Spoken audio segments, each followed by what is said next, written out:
I'd come down here and show you a little bit of the more serious devastation. We're going to come back and get a little bit of water. We've been able to get over, try not to get too much in this mud, Grayson. We've been able to get 5,000 bottles of water today and turn $5 into $5,000 or 5,000 bottles of water, which is pretty cool. Be careful here. We're gonna need to cross the road. Come with me, Gray. What? You're gonna wait in the car? All right, take the keys. Here, take the keys.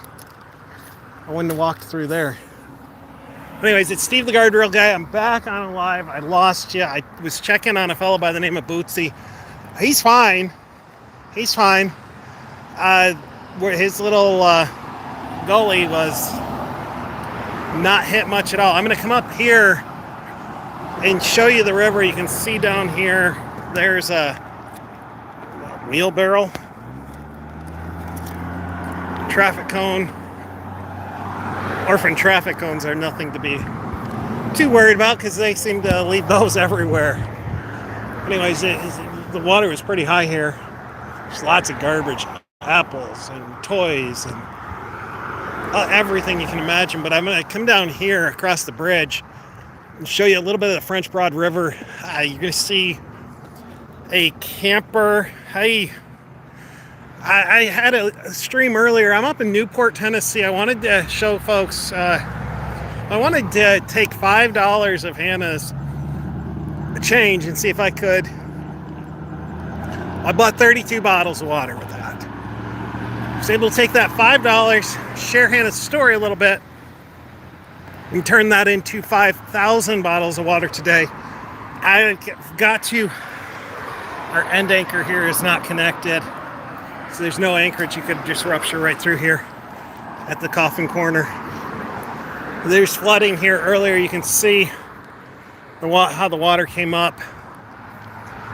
Some trees that are down across the way. I'm going to show you the railroad bridge in just a second. Some pretty stunning. Hey, back online, Brian. What's sad is there's folks on the other side of the bridge, and I assume they're watching for is the potential that somebody washes down this river. There's been catastrophic loss of life in East Tennessee. This is the French Broad River. I'm in Newport, Tennessee. It's quite down from where it was. You can see tarps in there. The other side is where you'll see a lot more of the devastation. We're going to drop off about 1,000 bottles of water. We've got some folks from Pennsylvania down here doing property maintenance. There's folks from all over the United States and Canada who've made their way to Western North Carolina, East Tennessee. It's Steve the Guardrail Guy going across the bridge here.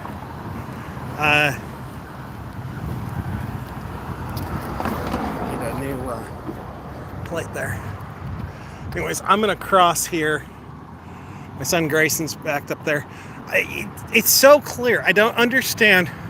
Every single truck knows that you shouldn't come up this way, but they all come up this way. It's Steve the Guardrail Guy. I'm in downtown Newport, Tennessee. Hell, just because your GPS says you can do it, don't do it. It's like this bridge over in the Carter's Creek can opener. It's like, well, I was just following my GPS. Well, you're the 30th guy this year that's hit the bridge. Yeah, this is no good. This is a melt guardrail, and it goes directly into a bridge transition with no, it's just basically a melt. I mean, it's just a spear on the end of the bridge. It'd be much better with a crash cushion here.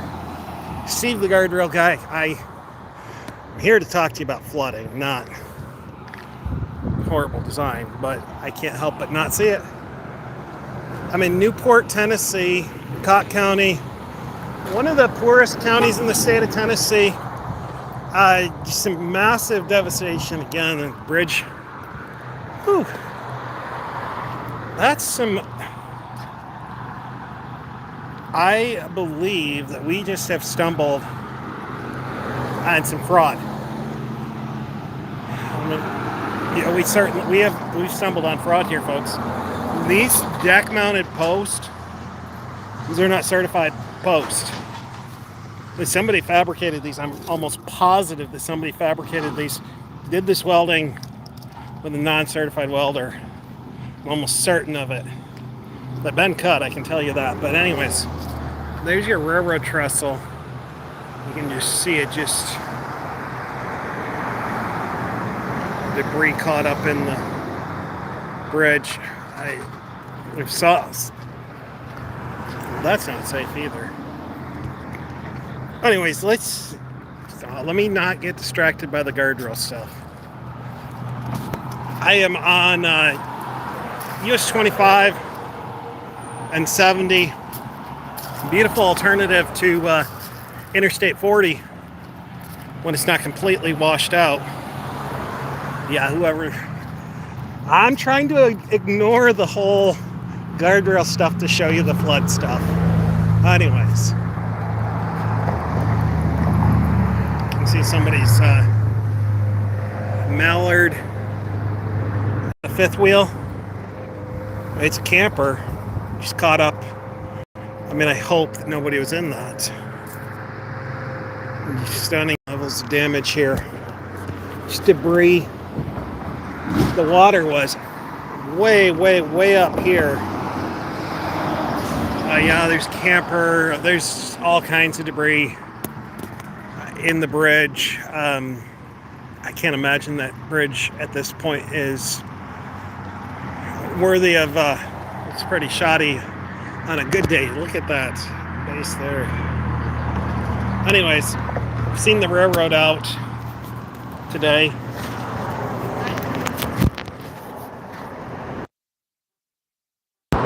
You can see here, there's paneling, there's junk everywhere. Stuff in the trees. There's another, it looks like a tractor trailer. You see that? You see that down there? Oh, you see that down there? There was a fella that was over on this side earlier. You know what he was looking for. Anyways, just massive debris here. We got a out-of-town crew picking up garbage over here. Just all kinds of, I mean, is that a dump truck? Can you see that? It's either a dump truck or the back of a tractor trailer. I think it's a dump truck. You see catastrophic flooding, and this is not one of the bad areas, folks. Yeah, this is from the hurricane. I am, so there, I'll answer some of these.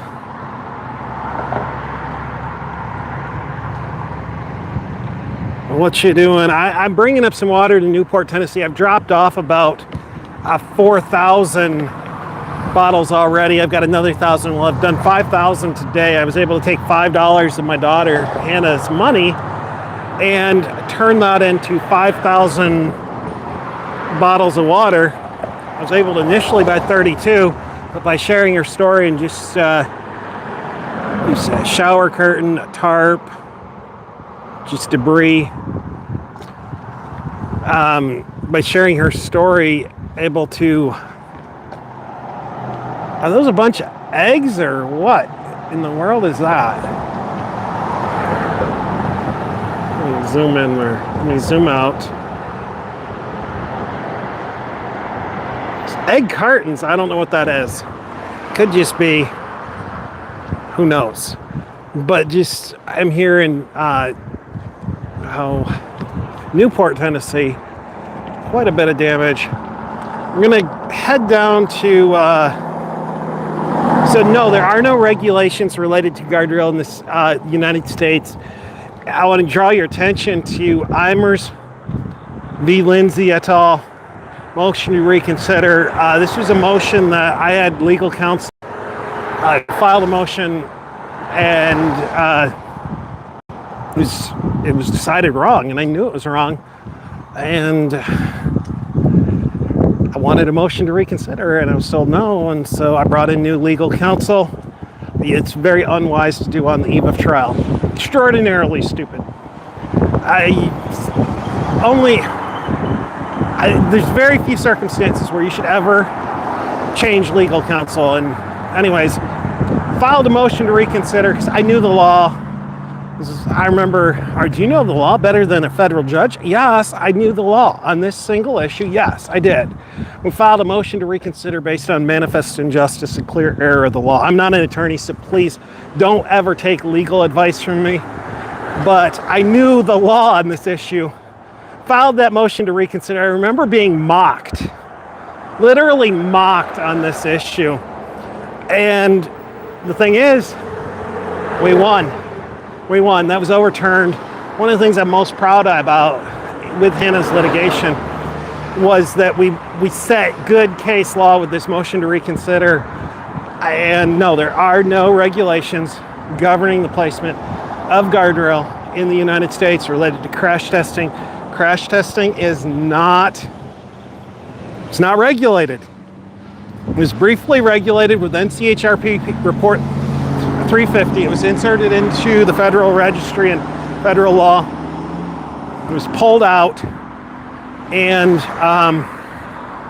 yes, in the Eastern District of Tennessee Federal Court, I with legal counsel proved that motion was granted, motion to reconsider based on manifest injustice, clear error of the law, that there are no regulations governing the placement of guardrails as far as crashworthiness goes and crash testing in the United States. It is only guidance.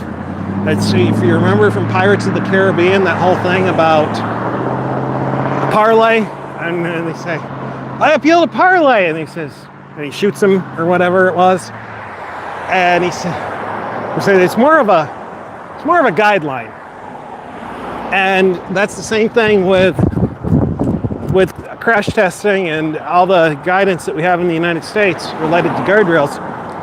It's guideline. It's guidance. It's a term called guidance. It's not a regulation. It's not a rule. It's not a law. It's guidance.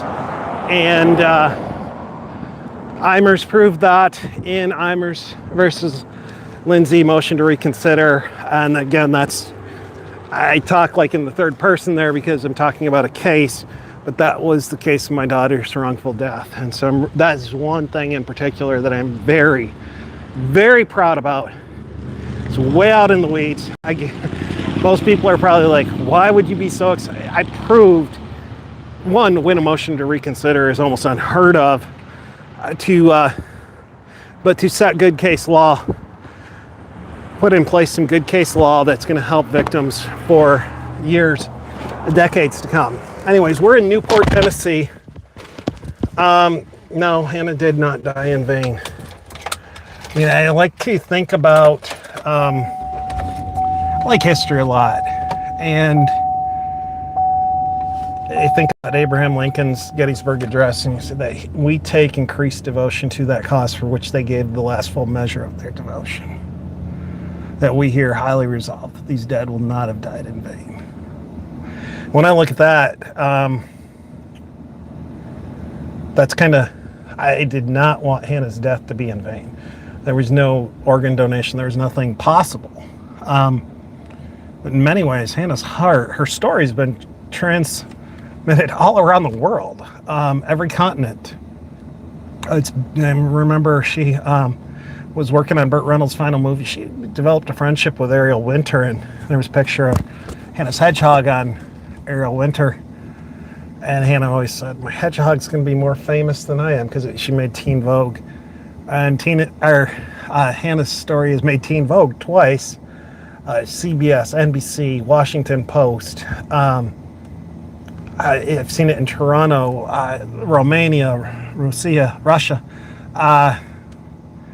all over the world, probably 40, 50 languages, plus, between YouTube and TikTok, 120 million views. But anyways, no, Hannah did not die in vain. Yeah, it's sad that, yes, it usually does take somebody dying for laws to change. And most of the time, what I found is it helps a lot if it's a fortunate son. Unfortunately,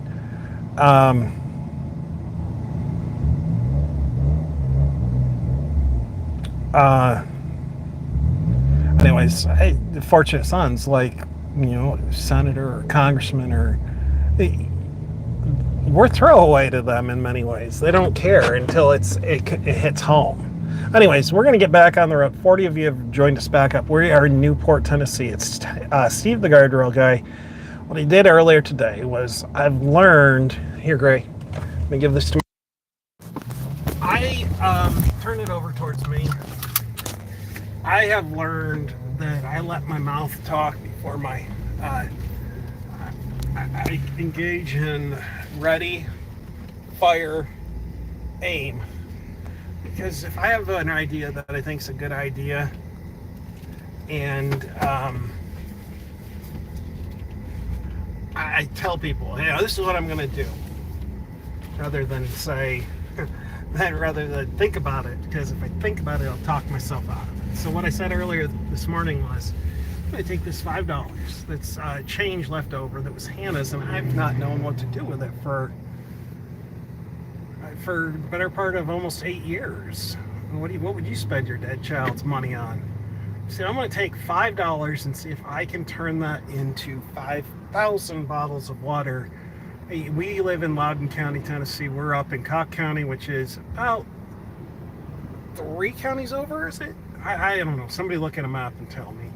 Anyways, we're going to see if this tractor trailer, no tractor trailers this direction. This is like the 5th or 6th guy. He's going to have to turn around, create a traffic jam.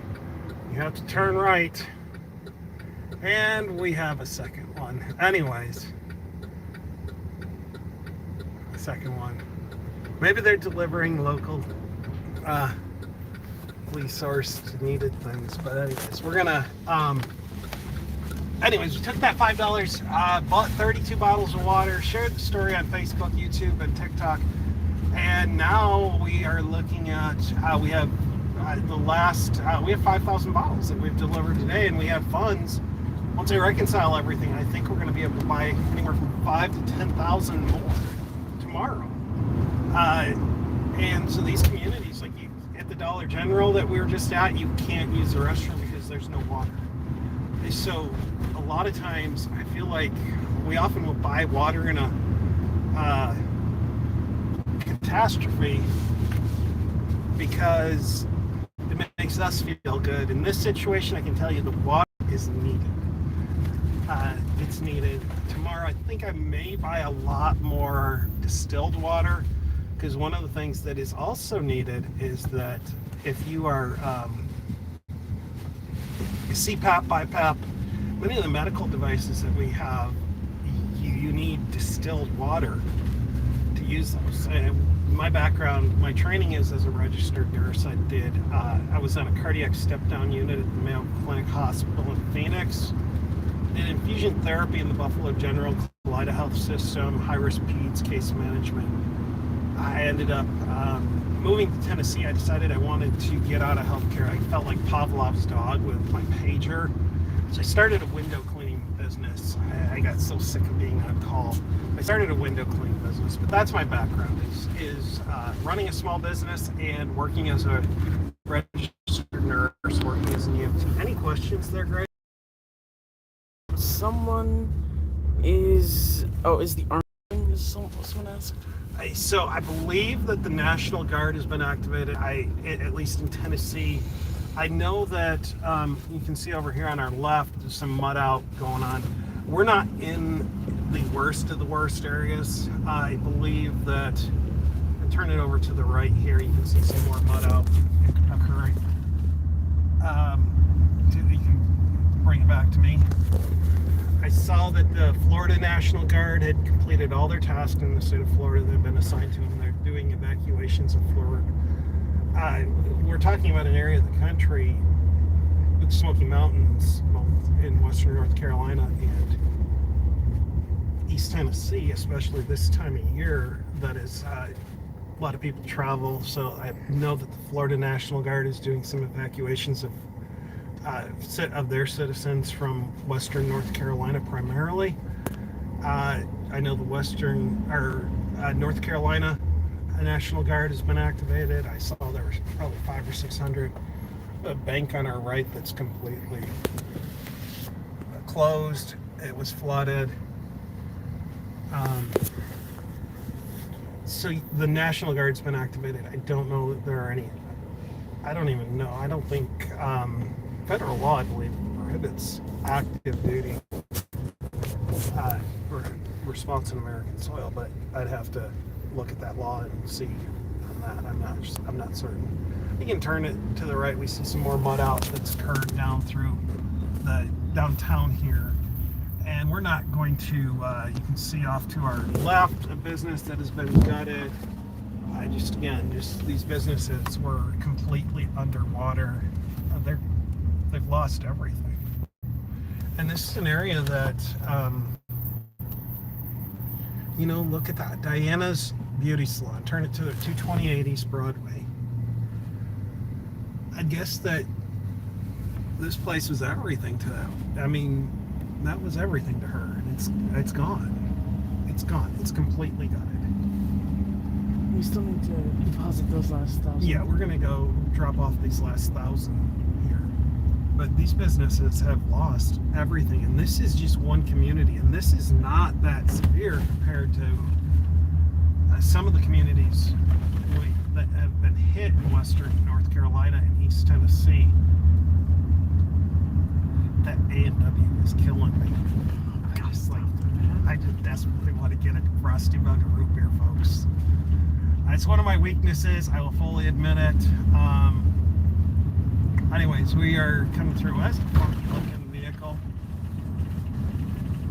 Is one that's testing. It looks like a LiDAR scanner that we just passed.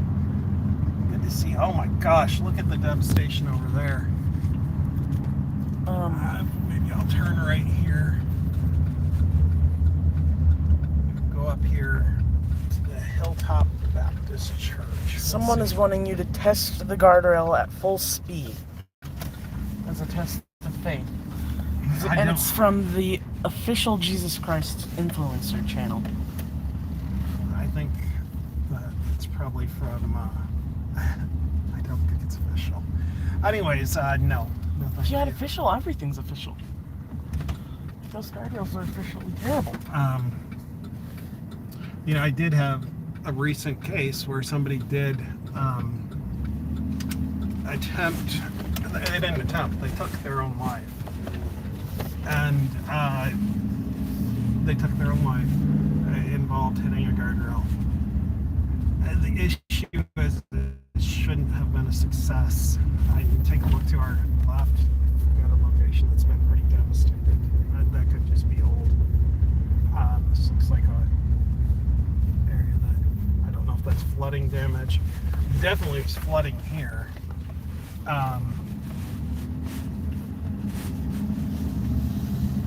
But it should be difficult to harm yourself hitting a guardrail. Our guardrails are tested. These are all washed out, these houses along the river. Our guardrails are crash tested. It's intentional hits. You understand that? These are intentional hits. So the idea that you should be able to hurt yourself by hitting a guardrail, that shouldn't be the case. It would be very difficult, not impossible to harm yourself hitting a guardrail because they're supposed to be even more difficult. But unfortunately, hitting a guardrail can be well. I can hit it. I know exactly where to hit it. I know what vehicle to drive. And probably I could spear the passenger compartment 50% of the time. So I know the exact I know where it's going to go wrong. I know where the defect is. And I know how to reproduce it. It's readily duplicatable, and it's been done, unfortunately, unintentionally, hundreds of times where that's entered the passenger compartment. Anyways, I don't want to talk about that subject. I do have a good story. There's a guy who intentionally did try to hit one of these guardrails, and he's gone on to live a good life. But he hit one that was crash worthy. And was just crying. He just destroyed his vehicle, but the guardrail worked. That's the way it should be. Anyways, there's a few of those stories where people have hit a guardrail thinking that it was gonna. Anyways, they worked. We are in Newport, Tennessee. It's Steve, the guardrail guy. You can go ahead and just kind of pan around. We're going to drop off another 1,000 bottles of water. What I was able to do was take $5 of Hannah's change, 20 quarters, and I wanted to see if I could turn those 20 quarters into 5,000 bottles of water. And what I did was I bought 32 bottles, and by the time I'd gotten there, I had enough money to buy even more. His friends and friends at that point had provided some funds, and we dropped about 2,000 bottles off at WIVK 107.7 in Knoxville, and then we went and got another 2,000, took those back to WIVK, and now we are going to drop about 1,000 more for a total of 5,000 bottles of water. When we started the day with nothing, and it's desperately needed because the water system across East Tennessee and Western North Carolina are completely compromised. We did get some distilled water that can be used with CPAP and BiPAP, and we're coming on up here. We're gonna drop off this 1,000. We'll probably drop by another 2,000 tomorrow, and drop those off in Loudon, Tennessee. The Loudon Police Department has a truck, and then we will probably drop off somewhere 3,000 to 5,000 more. Glenn Jacobs, Mayor Jacobs, Knox County, and Mission of Hope, which is a Christian ministry to rural Appalachia. They go into schools, they provide books, they book backpacks, goods to schools, primarily where the free lunch participation rate is 99%. So you're talking about some of the poorest counties in the United States, and that's the greater tragedy of this historic flooding from Helene, is that these are communities. These are the communities afford a catastrophe. All of us. A free hot meal here at Bustin Concessions. How about that? You know what? Just do me a favor. Watch some of these live streams with people like Bustin Concessions giving stuff away rather than this stupid debate with these. Sorry. I just leave that alone. They're providing non-potable water so they can flush toilets. I'm going to get in the left lane here, drop this off. This is the Tennessee State of Tennessee Collection Center. Get over into the left turn lane here. I'll have to admit, I'm very nervous about driving with you all on YouTube. That is a non-potable water truck that's leaking like a sieve. Because every little mistake I make will be highlighted. Anyways, any more questions there, Grayson? I've got my son Grayson with me. It's Steve, the guardrail guy. Someone wants to know where this is. Newport, Tennessee, in Cock County, Tennessee. If you were on Interstate 40, so you're headed east and west from North Carolina, you can go all the way to California. Flagstaff, you can go through all kinds of. It's one of the main east-west corridors. So we are right near the Tennessee-North Carolina border. The interstate is washed out. 40 is washed out. 26 is washed out. We'll talk about 40 a little bit later in the stream. I want to talk about some of the historic corruption that exacerbated some of the problems that you see here.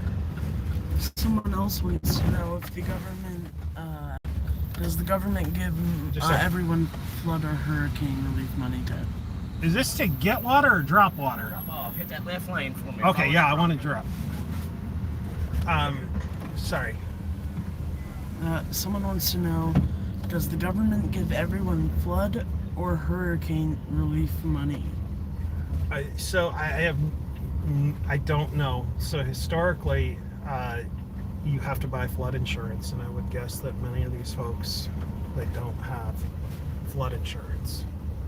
They don't have flood insurance. Like, it's just, there's a ton of water here.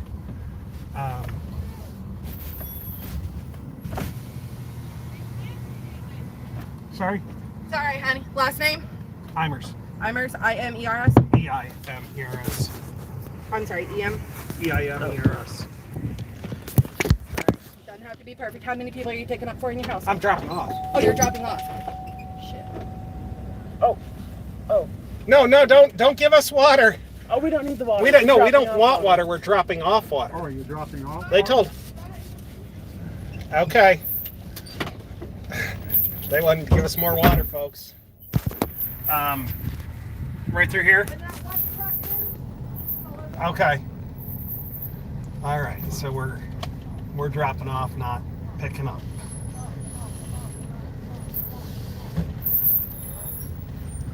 Okay, downtown. Go straight downtown. Right. That they've got a hose and everything. So it's like this. So here we have a number of folks that are actually picking up and meeting. We are dropping off. We are not picking up. Where are we dropping off? Where do you want us dropping off?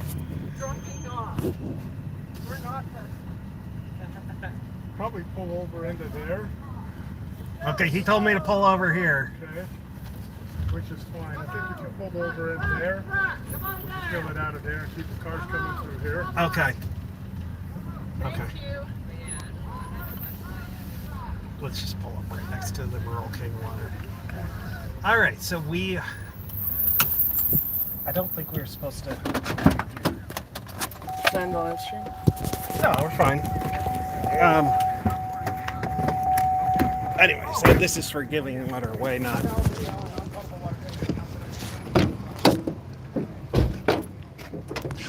You're welcome.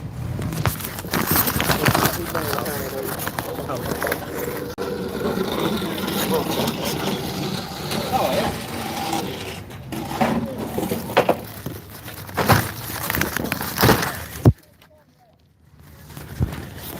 Yes. We're coming from Loudoun County. Loudoun County? But what I did this morning, I started with $5. My daughter was killed in a guardrail crash, and I've got a YouTube channel and TikTok with about 250,000 subscribers. Oh, geez. And when your daughter dies, what do you do with her money? Right. And I've had change from her dresser for about, going on 8 years. So I took $5 and I bought that first set of water right over there. Right. Shared it on YouTube and TikTok. Dropped 2,000 bottles off at WIVK. I was able to buy another 2,000 bottles. Just people contributing? Yeah, and tomorrow I can buy another 5,000 to 10,000 bottles of water. Geez. So take $5. Wow. I mean, That's a very sweet story. So that's kind of what we're doing, is just taking that $5 and seeing how much we can turn it into. I had a guy up here. We were recently looking at some property in Cobb County, and I was checking in on him because he was just an older guy. They did fine. But so we had this is our last 1,000 for the day, but we'll probably drop some off. And back, Mayor Jacobs, you know, are you from the area? I'm from Knoxville. Okay. Glenn, you know who he is. Sure. Oh, yeah. Kane, the wrestler. He's got an event on Saturday, so we'll probably take a couple thousand bottles over there. Well, Very good of you. so you just, anyways, it's kind of cool to be able to. People from Great Britain have jumped in, and Wow. all over the world. Yeah, a lot of the country they don't know about what happened here. They know plenty about Florida. Oh, it's stunning. It's stunning to drive up here. I went and checked on this guy Bootsy. To see just the damage here, and you look at what Buncombe County is even, it's like a nuclear bomb went off. We can get Hannah's bag out of there too. Anyways. No, go ahead and get that one out. We will get more. So, anyways, we were able to get. Thanks, guys. No problem. Thanks for being up here. Let me get a picture with you, brother. Photo. It's my new camera. Thanks. What's your name? I'm Steve Eimers. I'm the guardrail guy on YouTube. Look me up. If you EIMERS? EIMERS. If you look up the guardrail guy, you'll see I've done a ton of legacy news stories and others. But thank you for being out here. You're welcome. Thanks for letting me share my story. Steve Eimers of the what? Guardian? The guardrail guy. Guardrail guy, okay. Guardrail guy. Okay. Thank you. God bless you, buddy. Thank you. Hey, so we dropped that off. Hello. Hi. North Korea. Oh, God bless you, Steve. Let's see here. Everyone get money in Australia for victims of any disaster in Australia. Is that Dasani? That was Dasani. We've had a lot of luck. We've had a lot of luck, folks, with Dollar General. They seem to have decent distribution. Plus, they have Dollar Generals everywhere. I mean, one time where I was trying to see if I'd find more Dollar Generals than I would. So off on our right, we have Tennessee Federation of Chaplains with a shower. Just so many people coming through getting water. I mean, this is really needed. A lot of times I think we give water because we want to feel better about ourselves, but the reality is, and this, it is desperately needed. Desperately needed. And most of these people are volunteers at churches from around the nation, even coming in. We've got supplies and stuff coming in, canned goods.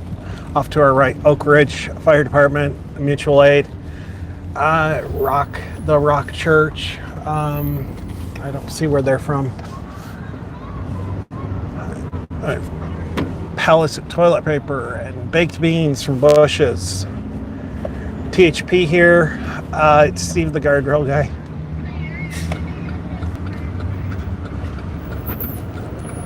Started the day with $5 in quarters and turned that into 5,000 bottles of water because of people's generosity. Once I reconcile, I haven't even checked my emails in hours.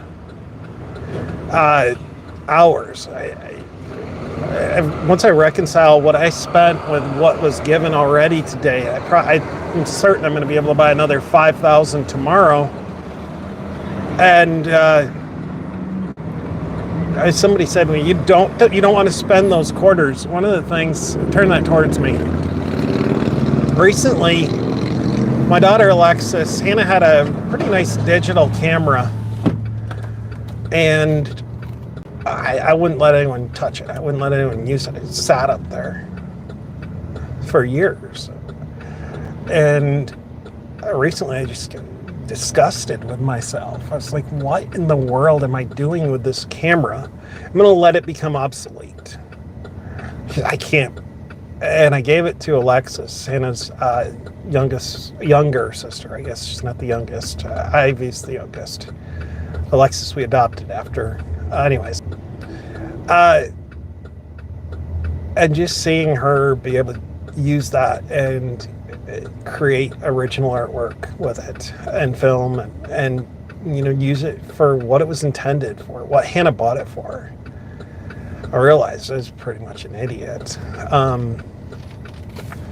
And I was really pleased that, I moved past. Grief's funky, folks, and I don't apologize for it's just, look, you can be the most rational person in the world. You start experiencing, you lose a child and you go through real loss. We're not talking about like, this is a big deal. Grief is funky. And I'm glad I was able to get past that. I sat on this money, and there's more. Hannah had her savings, so quite a bit of it we were able to use to help adopt her little baby brother Nicholas, that kind of came into our life because she introduced us and wanted us to adopt him, and we ended up agreeing to that before we lost her, but then adopted him after Hannah was killed. She knew about it. That's Hannah's real legacy. I'll have to tell you this.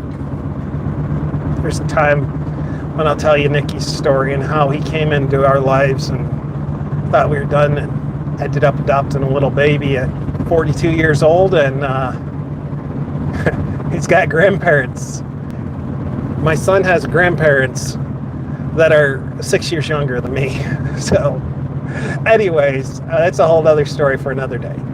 But we were able to take $5 in quarters out of Hannah's change that was on her dresser, go out today, buy 32 bottles of water, share that through social media. Again, I do ready, fire, aim.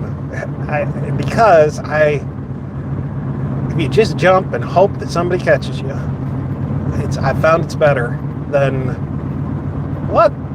Turn that around for a second. Take a look at that light post and take a look at that SKT 350. What? Turn that back. Did you all see that? You have to hit that light post before you can hit the guardrail. All right. I'm sorry, I get distracted super easy. But we took that $5 and change that was on Hannah's dresser, turned it into 32 bottles of water, shared the story, and we're headed home. It's 4:49 Eastern Time, and we turned $5 in quarters for my daughter, who, somebody said, hey, why would you, don't give that up. It's hers. It was hers. Well, Hannah's gone. I don't grieve as one without hope. I do believe that Hannah's in heaven. But how pathetic would I be if I just sat on that $5 for the rest of my life? And I just was able to turn $5 of my daughter's into 5,000 bottles of water for people who are in a really tough place. And it's going to turn into a lot more than 5,000 bottles, because when I do the math when I get home, I'm telling you, I could see the number of emails, and I haven't checked them in hours. I'm going to be able to buy 5,000 more tomorrow. I might be able to buy 10,000 more. I don't know. There's a lot. And that's just, that's a legacy. That's a legacy. Hannah was, organ transplantation was not a possibility. We were asked to donate. When you hit a guardrail, it goes through your car. You pick up the pieces.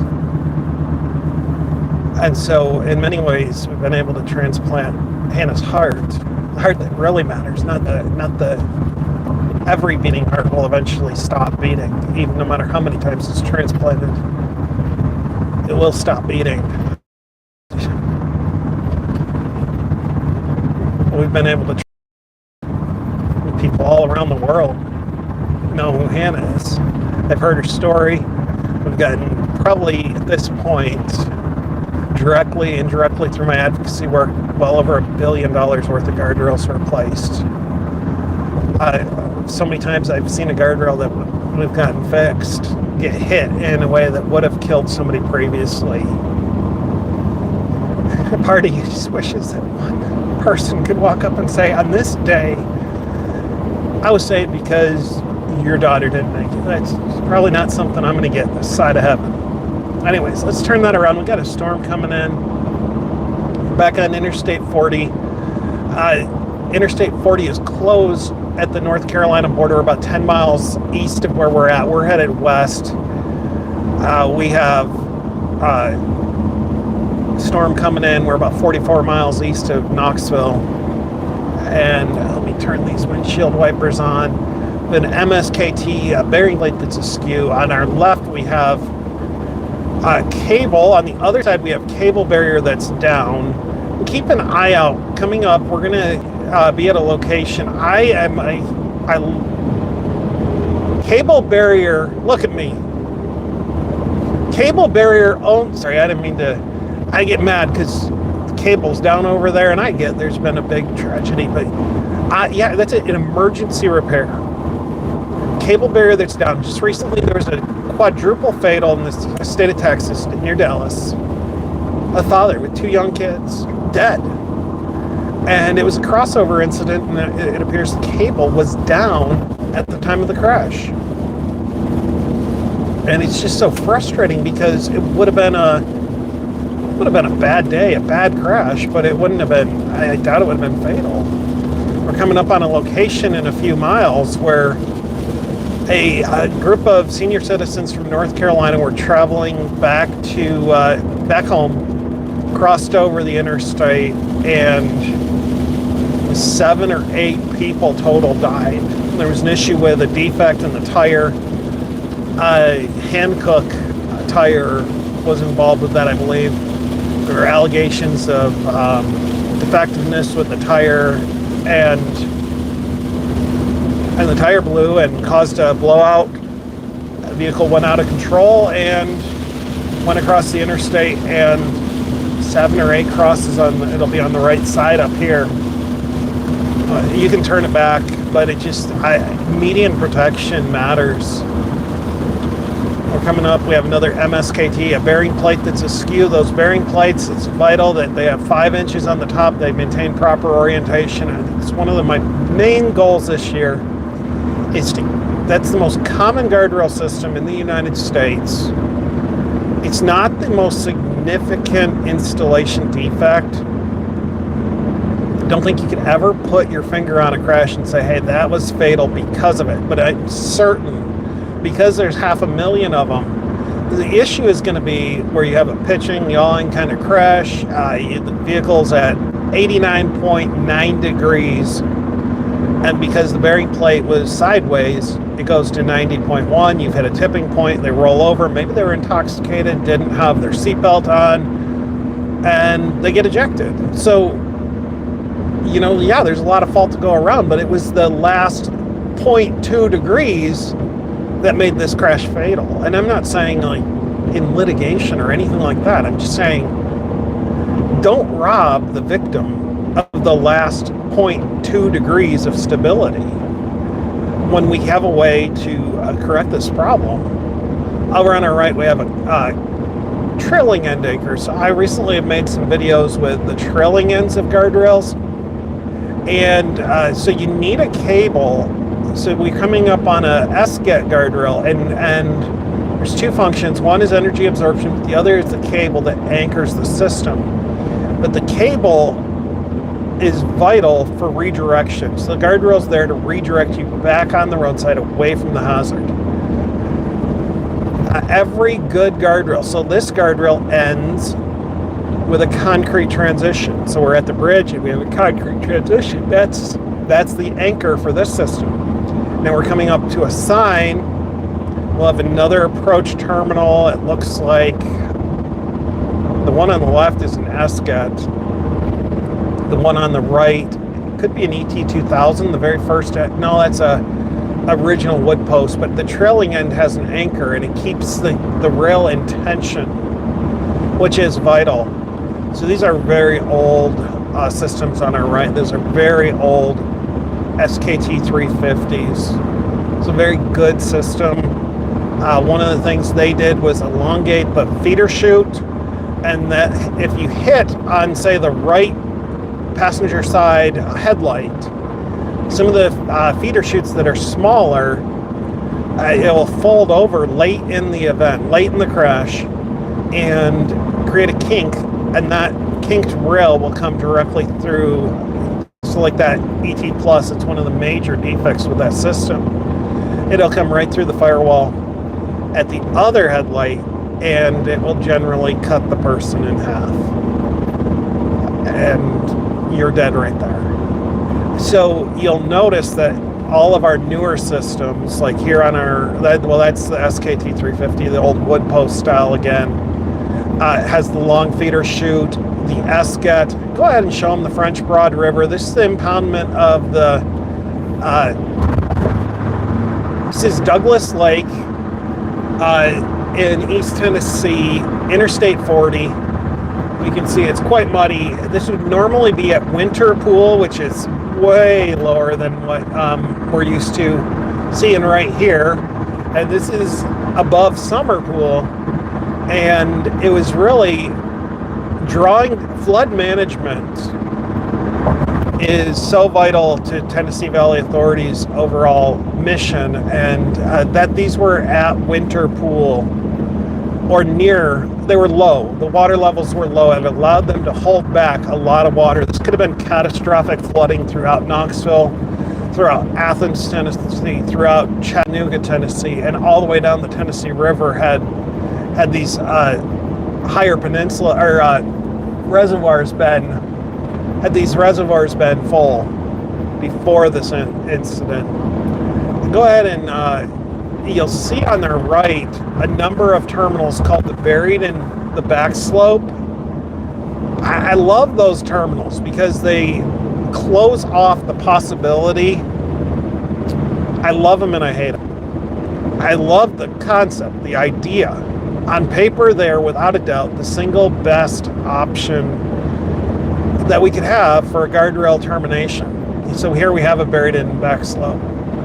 The issue is that we almost never, this one's okay, it's old, but a lot of times they're de facto turndowns, which a turndown is like a ramp, and it will launch you, and they're extraordinarily lethal. They don't ever spear typically, but they're extraordinarily lethal because they send you Dukes of Hazzard style into the woods, and you die. I mean, they've been supposed to be installed since the 70s, and I bet probably 20 to, oh gosh, it's way more than 20. There's the crosses from that crash, the crossover crash. There's 20 on NHTSA's data, and I bet you on my data, there's probably 40 to 50 every year still. The most recent was 2 people up in, I'm going to say it wrong, and somebody's going to make fun of me, Groton, Connecticut, Groton. Worcester, that one's missing a cable anchor on the trailing end. I don't get how some of y'all say you're Peabody. How in the world do you get Peabody out of Peabody? But anyways, I'm getting distracted. It's Steve the Guardrail Guy. We are traveling back from Newport, Tennessee. We are at the junction. We have tons and tons of utility vehicles coming from out of town. We saw several different entities here today. We get an MSKT on our right, and the granddaddy of them all, the ET2000 on the left. But we are headed back towards Knoxville. We'll talk for a little bit. We'll take a look at some of the barriers. We have just came across the bridge rail. Good bridge rail. Tennessee does have really good bridge rails. They have invested significantly in bridge rails, and that's saved a lot of lives. Probably the barrier in the state of Tennessee that would save the most lives is the short concrete blunt end bridge. This is a bridge railing that is about 12 to 24 foot long and is just a concrete block over a culvert. They offer very limited to no redirective capacity. They just simply are killing machines. Very, very effective.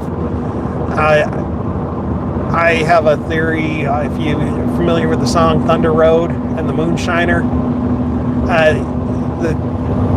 it's a true story. The question was did the crash take place near Bearden Hill? Did it take place near Watt Road? On Thunder Road, near where the crash may have taken place, it was just urban legend. But I figure I'll take my urban legend. There is a blunt end bridge rail near where the crash described in the song Thunder Road may have taken place. So we have a Trinity soft stop, a Valtier soft stop. Trinity was bought by a hedge fund named Monomoy. That terminal had a sticker over the second hull. That was one of my big victories, where we were able to get a sticker placed over this hull where you shouldn't have a bolt. Read me some of those questions. Hey, I see. Someone said I never ever thought about them until I got on your stream. Thank you for the information.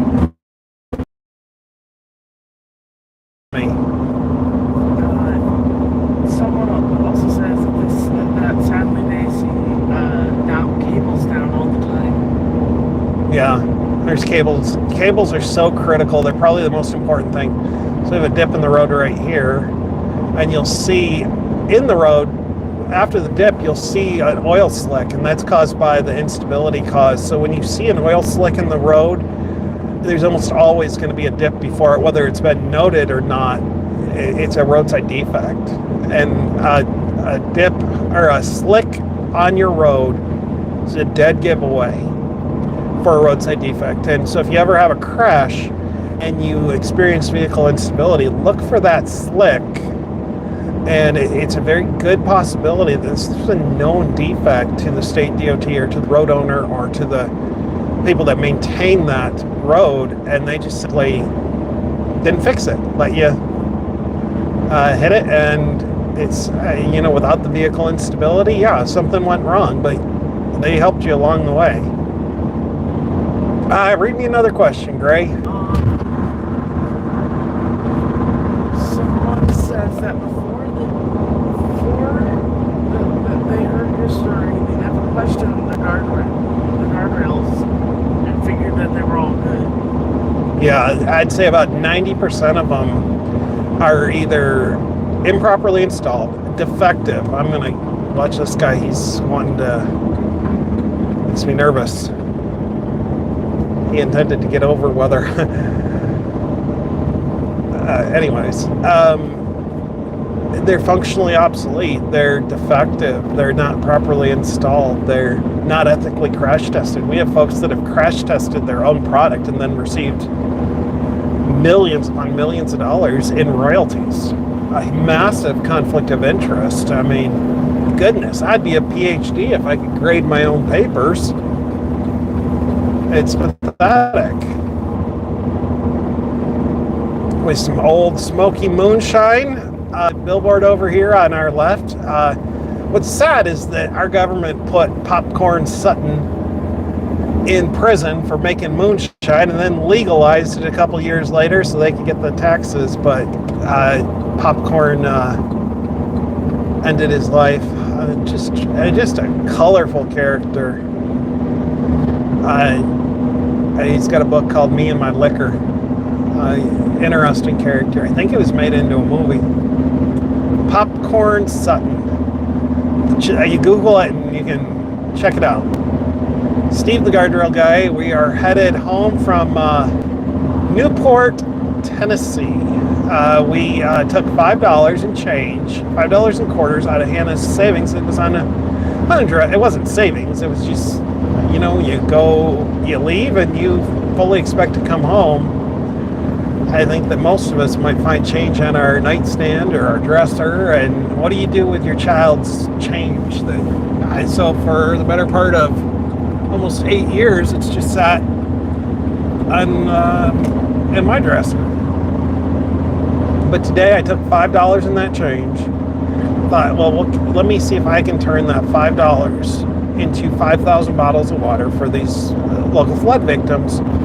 And I leaped, went out, bought mine, shared the story, and pretty soon I had a friend that had given me some money to do it. And pretty soon I had another friend that had given me money to do a little bit more. And we were able to take that $5, go from 32 bottles of water to 5,000 bottles of water delivered today to East Tennessee flood victims. We saw several of them passing through. We were able to check on a fellow that we just recently met when we were looking at some property. They were fine, didn't have any needs. Did appreciate us stopping out and checking in on him. And now we're headed home. But it's the amazing power of social media. All right, we'll plug it in. You can keep streaming. You can plug that in. All right, we'll keep going. I mean, we have a handful of folks that have joined us. Can you hear me? I've pulled the mic off. Read me a question.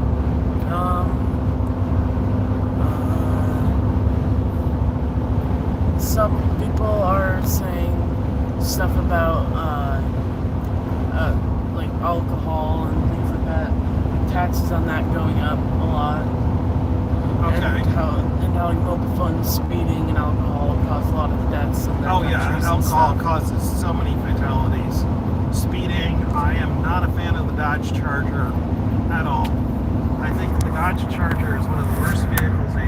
It's basically like Jennings 9mm. This is the kind of, very, very inexpensive, but very dangerous. And the people that should not be driving fast can afford a Dodge Charger. And it's not that much money out of pocket, so they're a little more reckless than the guy that's driving a Corvette. And goodness, I bet you, it's such a disproportionate share of the horrific crashes I document involving barriers that involve a Dodge Charger. They just, your kid wants to drive a Dodge Charger. Don't let them be on your insurance. Don't make it easy. It's just nonsense. And don't let them buy a Jennings Fair. That's a horrible product too. Anyways, what's the next question? Someone said that someone said that they can hear you.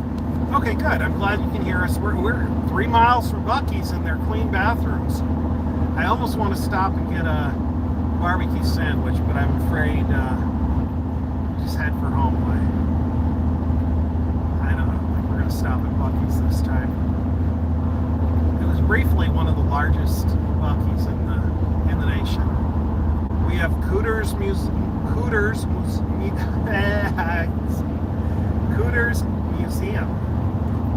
Who knew that was a tongue twister? I always talk about the Dukes of Hazzard and the Dukes of Hazzard guardrail. Well, there's the Dukes of Hazzard Museum. Someone's also saying that if they're American, do you legally need insurance to drive? What's that? They're asking, they say they're American, so do you legally need insurance to drive? Legally, alright, so I've gotten into this argument before. Not with a sovereign citizen, but I won't get into who. But do you need insurance to drive? Well, I was telling somebody you have to have insurance to drive, and I was told no, you don't. And I said, you absolutely do. It's against the law. And I was told, you don't need insurance to drive. And I realized what this person was telling me, a very irresponsible person. What he was saying is that you can physically get in your car and drive down the road without insurance, and it will go. And he's absolutely 100% correct. Like, you can physically drive drunk. You can drive drunk. You just can't do it legally. And so, yes, you can drive without insurance. No, you cannot do it legally. But a lot of people do. They estimate, I think it's 25% of the vehicles in the state of Tennessee are not properly insured. So we're coming up on exit 407. One of my pet peeves. We're going to have a stadium, minor league baseball stadium off to our right, but built with taxpayer dollars. And perfectly good stadium. Owned by a guy named Randy Boyd, ran for governor, Randy Petco or Pet something, Pet Safe, Pet something or another. But anyways, a billionaire with a B, a billionaire, and he buys the Smokies and he decides he wants a stadium downtown. So what does the state of Tennessee do? You know, oh, well, they go out and give him almost $100 million to build a minor league baseball stadium. The return on investment, no municipality has ever profited from building a stadium for a AA minor league baseball stadium. $100 million, I could have replaced virtually every single guardrail on our interstate system and brought it up to standards and we had a perfectly good stadium, but we had to give a billionaire a new stadium. I mean, I'm sorry, but that's just nothing but corporate bootleg fascism. And, you know, Tennessee, I once tried naming a kid Reagan in Ukraine, so I'm pretty whatever. We've gotten very libertarian. There's a lot of folks that went right to the roots and rot to their core. But anyways, I can get away from politics. I just get nothing but trouble when I talk about politics. What I've found is that everything the Democrats say about the Republicans is typically true, and everything the Republicans say about the Democrats is typically true, and we're all that's enough. We're at mile marker 406.4. This is one area, 406 to 402. Been a number of very serious crossover crashes. Turn towards the median, Grayson. What's that? The center. So, there have been a number of very serious crossover crashes in this area. This next 5 miles have been very, very deadly. Like here, you're not going to need median protection. Here, you're in wide open spaces. You cannot get across the interstate. It's just, I mean, if you get across this interstate median, you've got something else going on. Even here, we're well over 150 feet.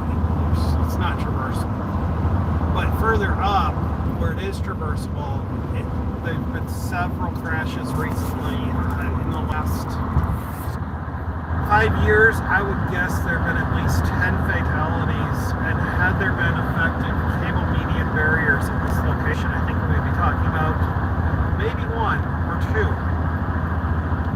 The return on investment for cable is extraordinarily dangerous for motorcyclists, and I know that.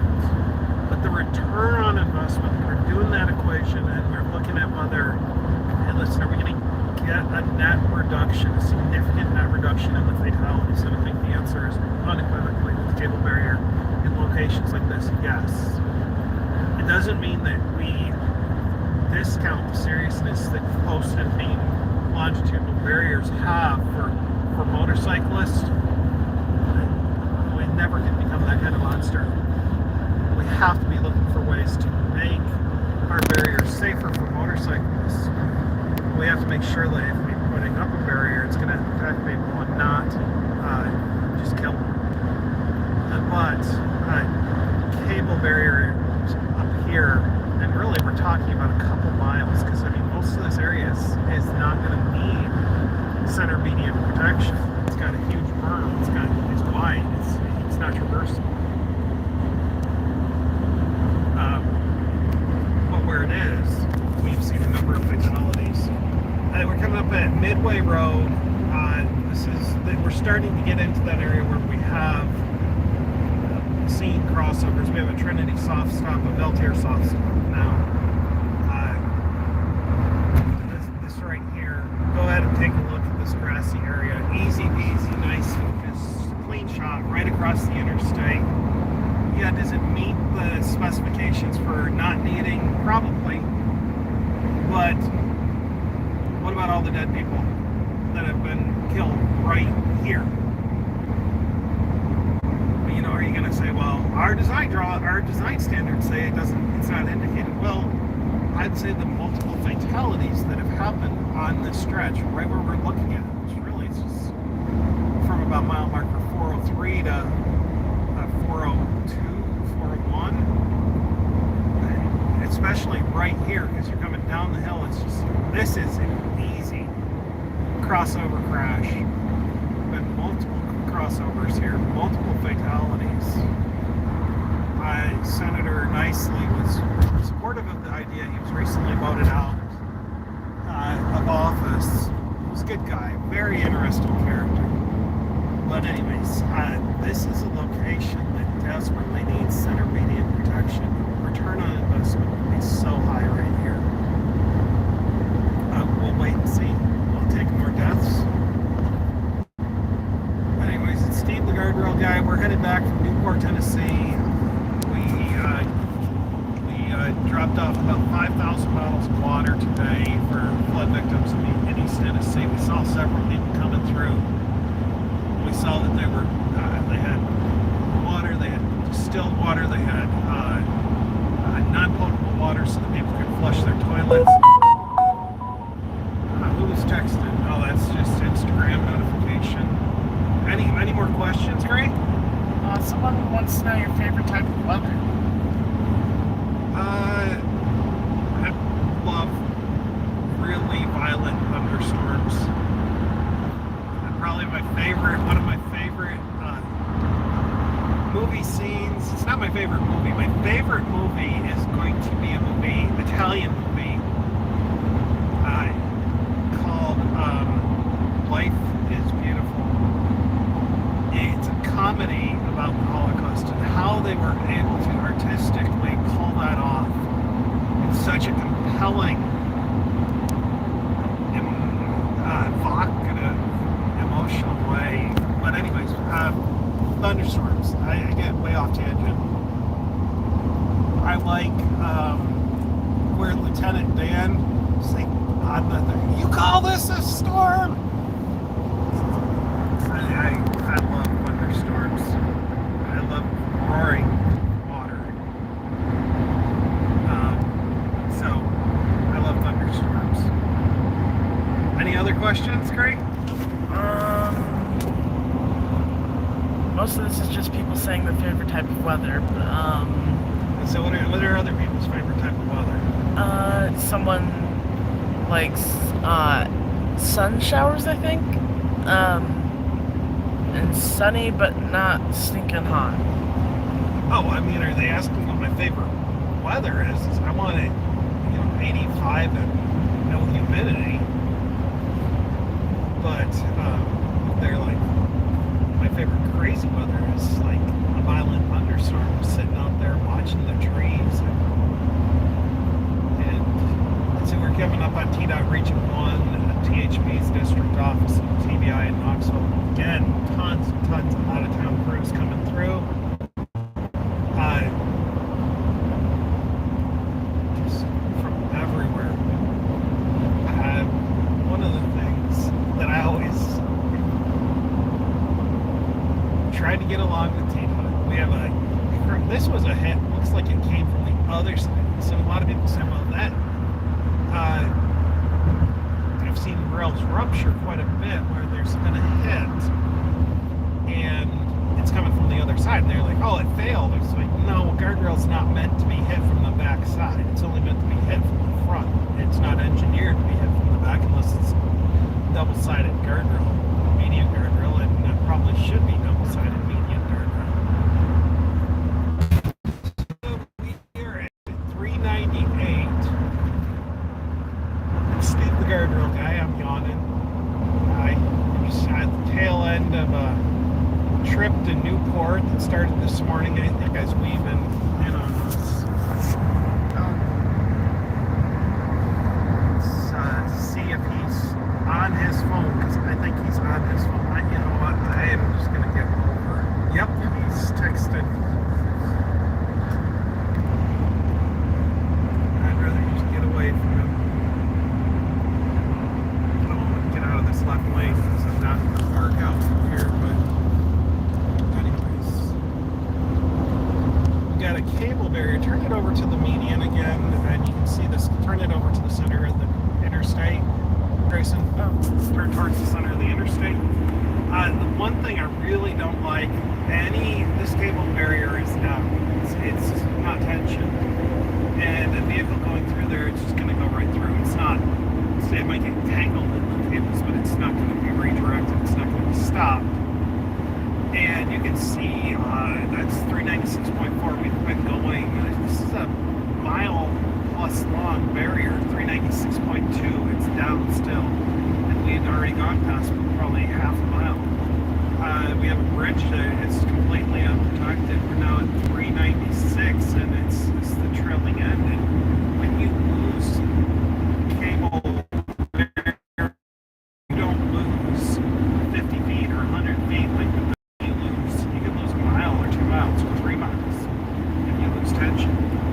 And that's one of the big negatives. Is why every single cable barrier hit should be fixed on an emergency call-out basis. You should be calling on a crash. You're calling 911. They're dispatching EMS. They're dispatching the fire department. They're dispatching the electric company. There's power involved. They're dispatching the police. They're dispatching everybody. Why not dispatch the guardrail companies and get out there, fix that center median barrier, because they've seen it happen over and over where there's a hit, and then a week later, 10 hours later, there's another one, and cross it over and you get 4 or 5 dead. Why not treat it with the same type of urgency that you treat everything else? We know exit 387. We're going to take 640 because I want to talk to y'all about 640. I'm in a little bit of a spat with Tennessee DOT on Interstate 640. I'll show you. You won't be able to see the location, but they redid 640, and they tell Tennessee DOT on paper has one of the best guardrail systems in the world. On paper. But in practice, they don't practice what they preach, what they say. They're a hypocrite, I think is what you call that. They say they upgrade their guardrails when they do a major project. Well, they don't. They lie to the state government, the legislator, and the governor. And I raised the issue. I sent an email to Senator Massey, Senator Briggs, Lieutenant Governor Young. Anyways, I'm not going to go there. Lieutenant Governor McNally. And then Representative Johnson, who's running for U.S. Senate on the Democrat side. And then Sam McKenzie, whose brother is Reggie McKenzie, the NFL player. They all are representatives of I-640. So we're coming on to I-640 here. And I told them, I said, hey, listen, I'm really concerned. TDOT has not brought their guardrails up to modern standards. There's several locations where there are very serious installation concerns. I pointed out that our transitions to the bridge are not properly transitioned. They left a crash cushion they did not properly calculate runout length. And runout length is basically, I came over, I'm in the, when I got off, I put me in the left lane, and now I'm wanting to get over because I've got everyone who's speeding. Anyways, sorry. Get out of the left lane. So anyways, they didn't calculate the runout length properly, and I said, somebody's gonna die because they didn't calculate. Like here, this guardrail is shielding a little better than on the center. It's shielding, and the runout length looks about right. It might be off a little, but like the one on the left, that runout length to that sign is completely wrong. And I pointed that out. They like to say, well, you're not an engineer. Well, I can read your design drawings and I can do math. I don't have to be an engineer to add, to subtract. You all don't have you don't own math just because you're arrogant. Anyways, I'm not going to go that direction. I'm going to be positive. Not positive that they're sorry. And what happened is 13 days after I sent that email, there were 2 people killed in a crash on the opposite end of 640 involving improperly calculated runout length. And they're dead. They are dead. 2 people traveling through Knoxville, they're from Florida, and I called the shot 2 weeks before it happened. And it's not like I get to spike the football. I don't get to say, see, I was right. No, I did the math, and they didn't do their calculations right. They didn't do new bridge transition there. They didn't do what they said they were going to do. And 2 people are dead. Yeah, I think it's a good reason to be upset. I think that's a great reason to be upset with the DOT. And to expect that they should do what they say they're going to do, that they're going to follow their design drawings, that doesn't make me the bad guy. If it does, then Sarah. Anyways, Steve the guardrail guy, let's move on from that. We're on Interstate 640 now, going around Knoxville. I've got to make sure I don't tailgate or somebody's going to get after me. Grayson's holding the phone. I'm not holding the phone. I've got both hands on the wheel. Got him at 9 and 3. Let me tell you a story. Leave him at 9 and 3, not at 10 and 2. Come take a look at my hands. I was working in the emergency room in Jamestown, New York, and I won't tell you. Anyways, elder lady comes in, has what are called Colles fractures. She had her hands right here. Had a minor crash, airbags deployed, broke both her radius and all on both sides. They typically called a bike fork injury. Something gets stuck in your bike fork, you flip over, you land on your hands. And so, boy, I have taken that to heart. I will never forget it because they were displaced. They basically were at a right angle. And it was horrifically painful. And it was just related to the fact that her hands were right here. And when the airbags deployed, they just broke both radius and ulnas. So, make sure you drive with 9 and 3. Or you just get a Tesla full auto, which it's not full auto. Don't trust that completely. But self-driving, then you don't have your hands on the wheel at all. But I've learned to keep your hands right here because, oh goodness, working in the emergency room taught me a lot. I realized how many times I cheated death. Hey, they replaced that horrific, I hope they sprayed it for bees. They replaced a horrific ET Plus. That one's for Cheryl and all my other ET Plus friends that call them my ET Plus friends. My victims of ET Plus friends. I got one more off the road. One more of those vile nasty terminals that, anyways, I'd love getting ET Pluses removed from the runway because I know by math, the number of ET Pluses I've gotten off the road translate to lives saved. To put this on, there's going to be a road going off to our right up here. It'll be 275 north, or 75, 275. That 18 plus should go. It's way too low. It's wood post. It's almost certainly rotten. But you're going to see a quad guard crash cushion in the gore point. No, turn it to the right. Yep. In the gore point here, which is the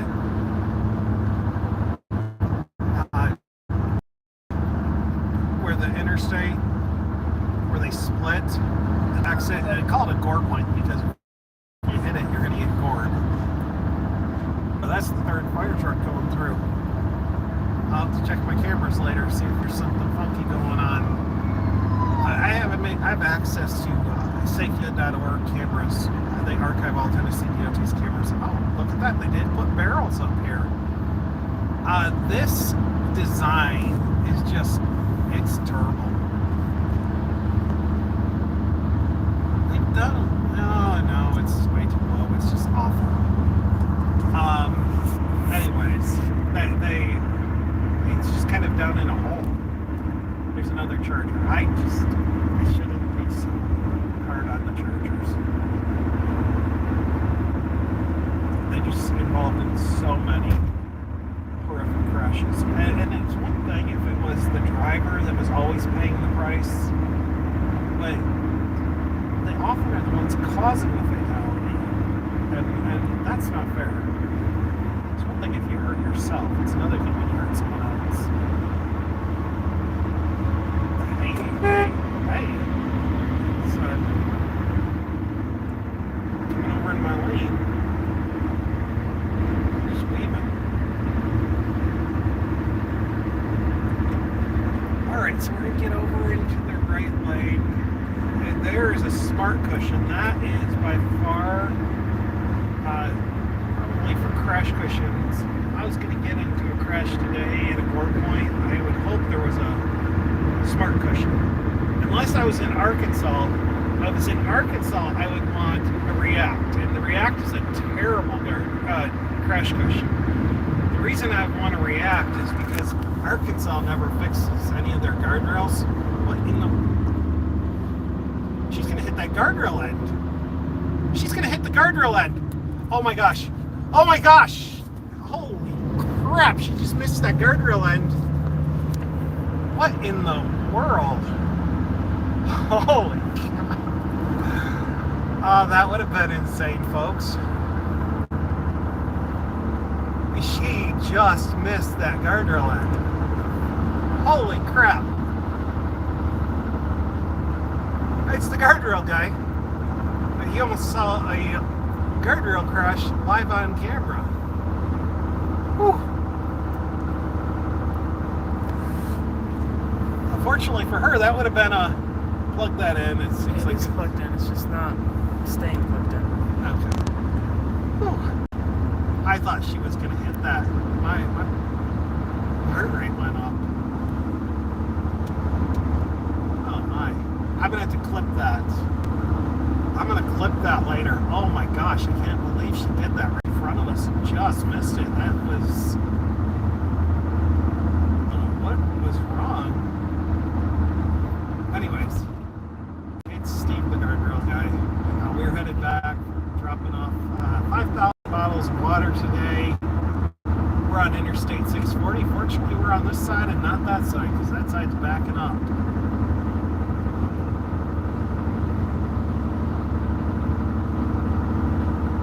Anybody asking questions?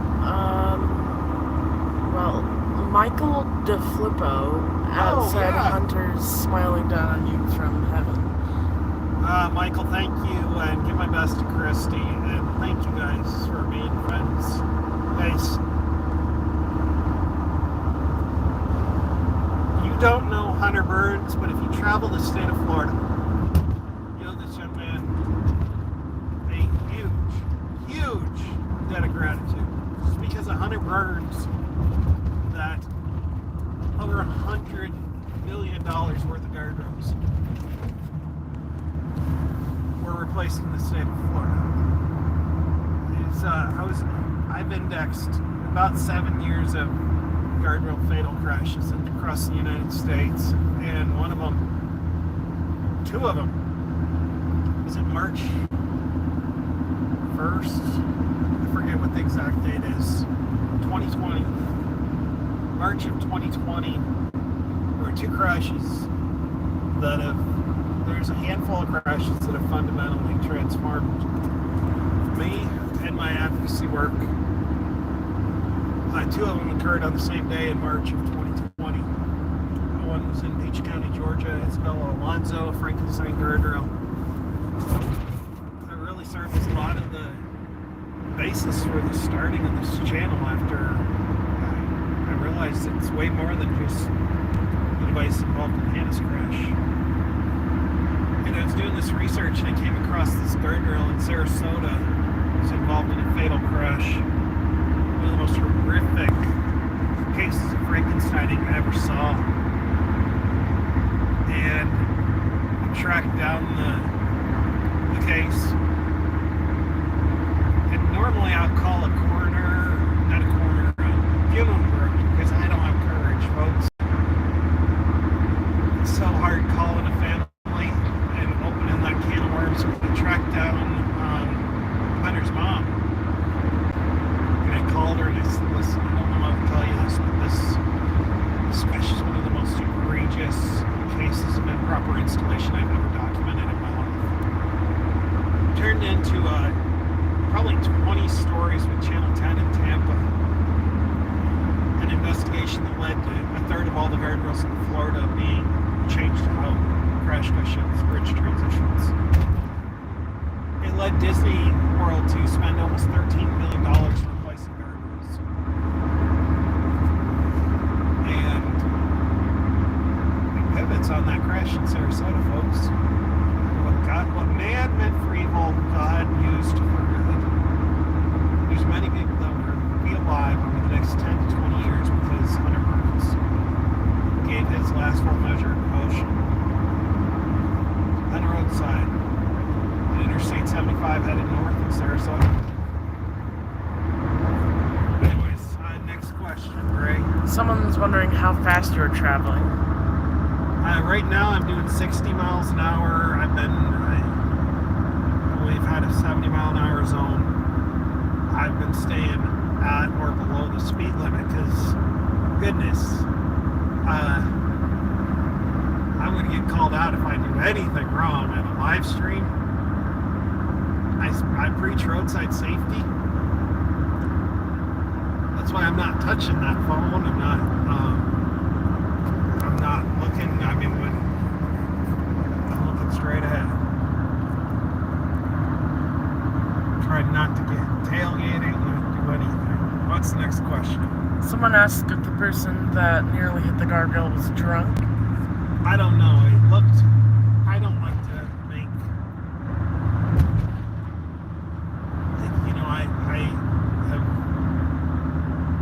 it looked like could have been a possibility. That was wild. I have never seen, I thought for sure she was going to hit that. She missed it the last second she was going. Mom's calling. What? Mom's calling. I'll call her back in just a second. Let's just go quickly through those. We're just stuck in traffic. What other questions, real quick? We'll finish these questions up and then our comments. We'll run through them real quick. Someone says that they live in Australia and they have kangaroos jumping out in front of people on the road, and that they have free lack of payphones that yeah, the freeway. call boxes. They were wondering if America has the same thing.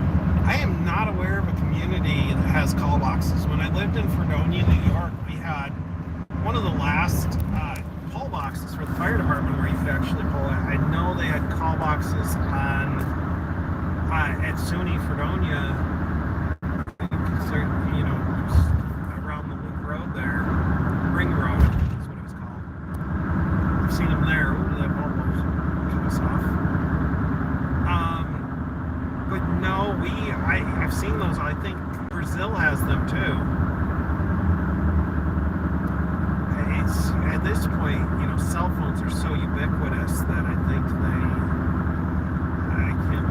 it's hard to, it would be hard to justify them. I think, like, they're very useful at college campuses, potentially. Go ahead, next question. What is 60 miles per hour in kilometers? 60 kilometers per, or 60 miles per hour in kilometers. 62.2 is 100 kilometers per hour, so we're probably talking 97, 96. But 110 kilometers per hour is like 67 miles per hour. The 110 kilometers per hour is a EN 1317 crash testing standard that's used in Europe, and it's used in, can be used in Brazil, and it can be used in Europe and Australia. And then we also have MASH, the Manual for Assessing Safety Hardware, that crash tests at 62.2 miles per hour, potentially extraordinarily deceptive.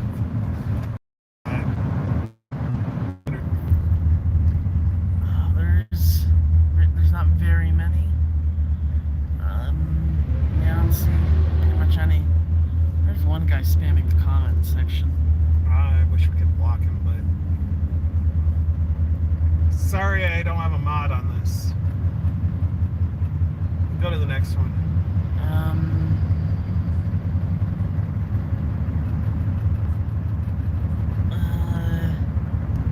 Someone said that you're doing good work, and then shout out to you. Well, thank you. Someone asked, how fast are you allowed to drive on the freeway? How fast are you allowed to drive on the freeway? Yeah. So, posted speed limit on the interstates in the United States. In Tennessee, the highest posted speed is 70. I was recently out in Arizona where the posted speed is 75. Texas has posted speed limits of up to 85. I did a story with Oklahoma about posted speeds of 80 miles per hour, and those are posted speed limits. The fleet speed, average fleet speed, which is just the average of what people actually drive, is probably, oh gosh, it's got to be 80. And in some places, Texas, goodness, you had better. It's like being on Autobahn. Turn to the right real quick, that gore point right there. I caught a horrific crash on camera right there. And never, ever, ever, you can turn it back. Turn it towards me. Please do not get out of your vehicle and become a pedestrian after a crash. I have posted several recent crashes where people hit and then they get out. I haven't posted those crashes.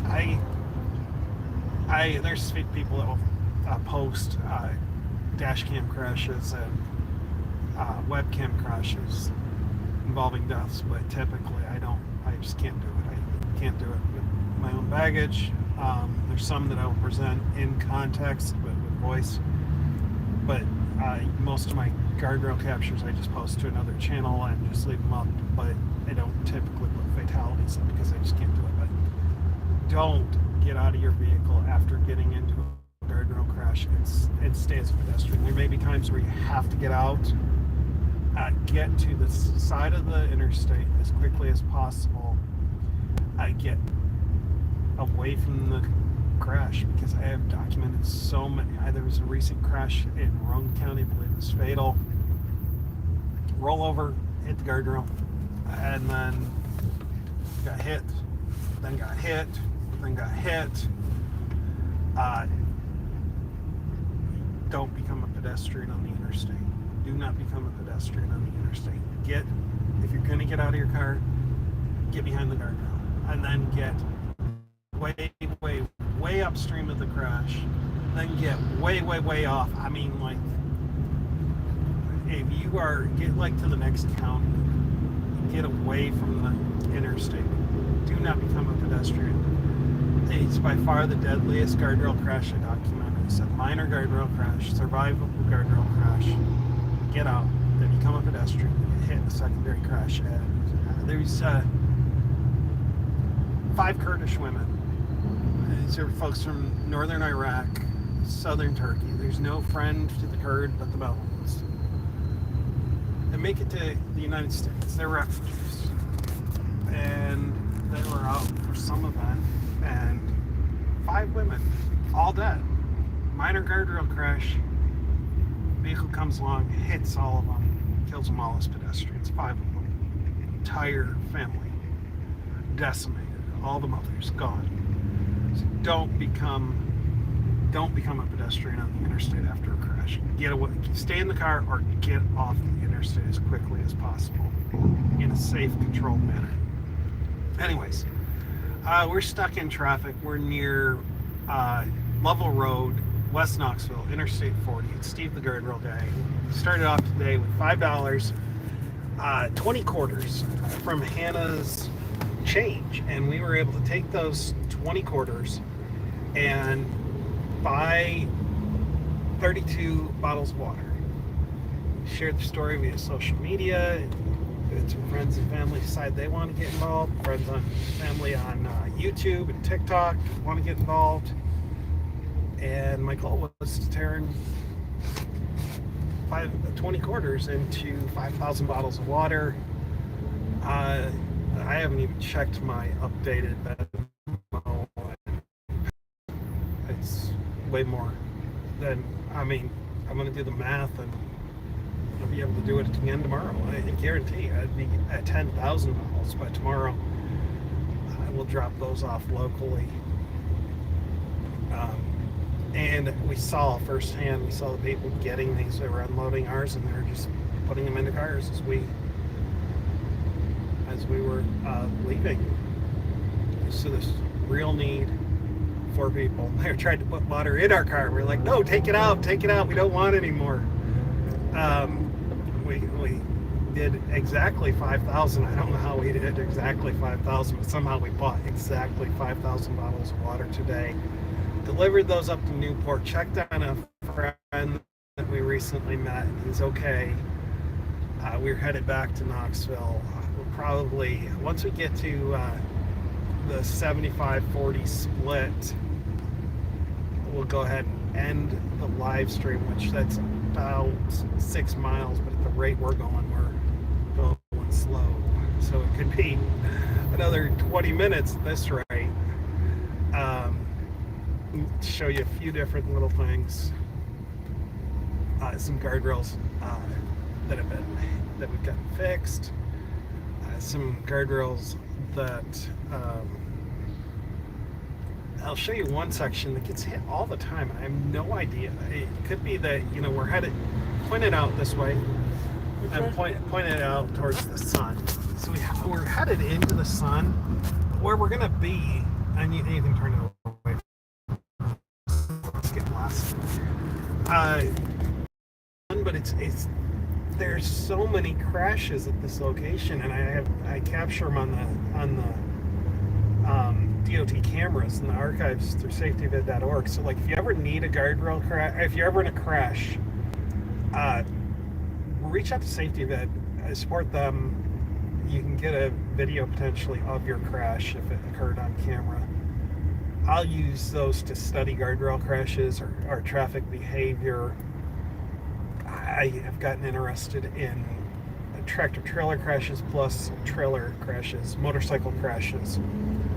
lot of motorcycle crashes I just can't share because I'm not doing that. But one of the things I've been able to do here in the state of Tennessee is there's a lot of crazy stuff that happens on these cameras. I've probably provided. The proudest thing I think is there was a crash in Nashville and there was a fatality. It was a vehicular homicide. It was a reported vehicular homicide. And there was a tractor-trailer driver that had been implicated in this death. And I've read 50,000 news articles, so intuition, I can just read a story now. And something about how I was reading this story didn't sit right with me. So I pulled the archives and I mapped upstream cameras. So I wanted to catch this motorcyclist and his friends, how they were riding, plus their chaser vehicle. Watch their behavior. And I was able to catch them and map them through the city to where the crash occurred. I caught the crash, and they were in the number one lane, which is the center lane there, and they went across 4 lanes, got off on a new highway. I don't want to give the full details because I don't want to share something that hurts somebody. But the narrative that was given to the police was that the motorcyclist was pitted by a tractor-trailer and he hit and ran. It's not what happened. They were driving at probably 100 miles plus per hour. We're in the number one lane, went across 4 lanes, got on the exit, and he lost it, and he hit a guardrail at 100 miles an hour near that and was killed. And his friend ran him over in the car. And being able to provide a family the answers for what actually happened, being able to provide law enforcement by video was pretty rewarding. And also saving a guy from being accused of homicide. I mean, that's just one of those added benefits. I try not to get involved in those cases, but I also, if I have the video, I'm going to provide it. But the motorcycle crashes they're ugly. I don't post them. I can't post them. I won't post them. I don't need to trade in what I call pain porn. I don't need views for the sake of views. I don't get a dopamine spike out. I turn it around to the front. We have Top Golf off to our right. Listen, Hannah would used to say, you see I don't know if you can see the light beams shining through the clouds, but she would say that's God talking. Remember, she's a little girl, she would say that. Anyone need a $15 per hour drive with Ethra? You can drive people around in their wheelchairs to appointments. Steve, the guardrail guy, we're coming back from delivering 5,000 bottles of water, and we're coming back from Newport, Tennessee. At the beginning of the live, go back. You're gonna just catch a little segment of this live stream. Take a look at the bridge. It is unreal. I mean, there's a camper in there. There's a dump truck in there. I mean, goodness, this was a vicious storm, and these people, they really do need our support. We need our elected leadership to step up. This is an area of the country that can least afford. These are the least of these. They're truly some of the poorest counties in our nation, and they can't afford this. We have an SCAT that I got changed out, and that's a good terminal. It's been hit. Saved a life. We have, I'll tell you what, Campbell Station Road, over behind this guardrail. I'm telling you, this whole section of road, I'm calling it right now, it is going to collapse. There is a giant sinkhole out right over there. You can't see it. That whole section of road is going to give way. I almost fell in it the other day. And TDOT is unlikely to fix it. So over on the right is a guardrail I got fixed. They didn't put a proper stone apron. One of the things, I have internal and external whistleblowers involved with Tennessee DOT that have told me that they are prohibiting people from doing the stone apron that is essential for a smooth approach. This is disgusting behavior, but they are prohibiting them from installing them right with the amount of stone they need. So this is the area here. It's pretty straight. Can anyone find why this center median barrier and these guardrails on the right, especially up here after the scales, why do you think they get hit so much? I mean, they get hit constantly. I get there's some traffic coming in and off out of the scales, but I can't grasp why this relatively straight shot. There's some afternoon sun that happens here. There are an awful lot of guardrail crashes, center median barrier crashes here. The two hottest spots in the state are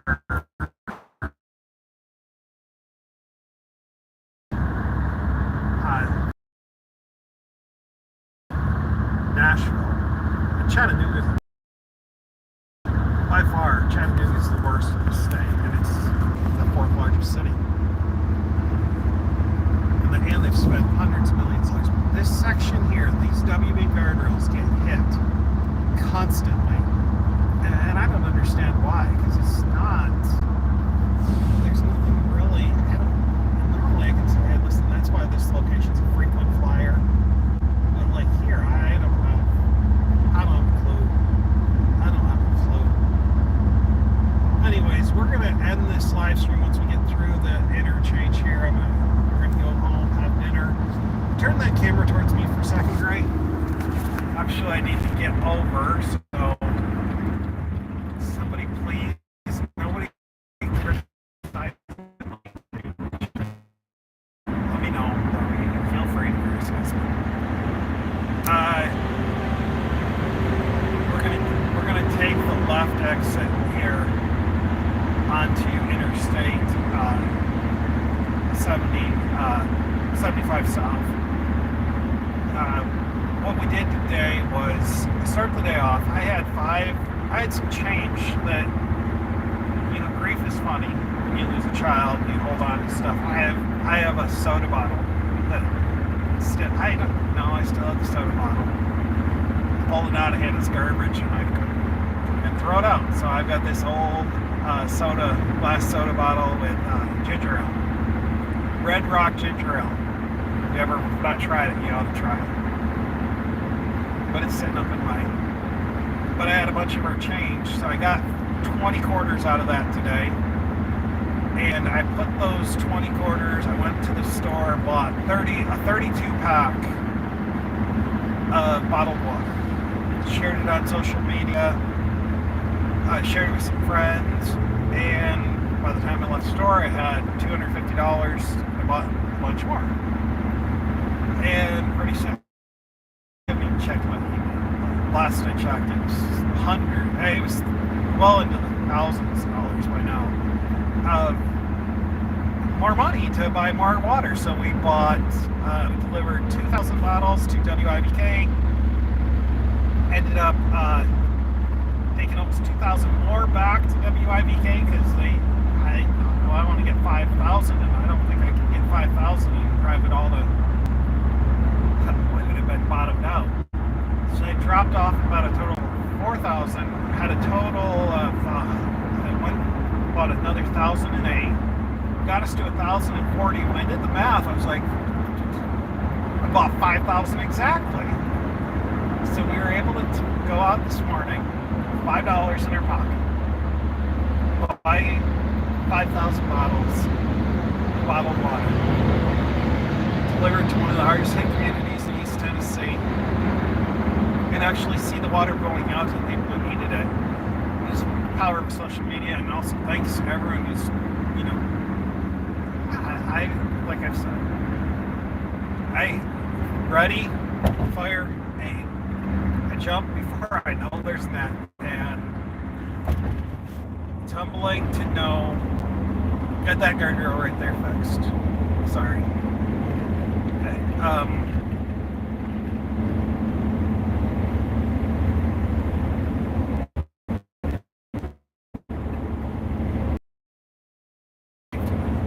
Thanks for when I do something impetuous, like say, hey, I'm gonna buy 5,000 bottles of water for $5. Letting me do it. So thank you. We can go ahead and end the live stream. We're 6 o'clock. We're gonna head home, get dinner.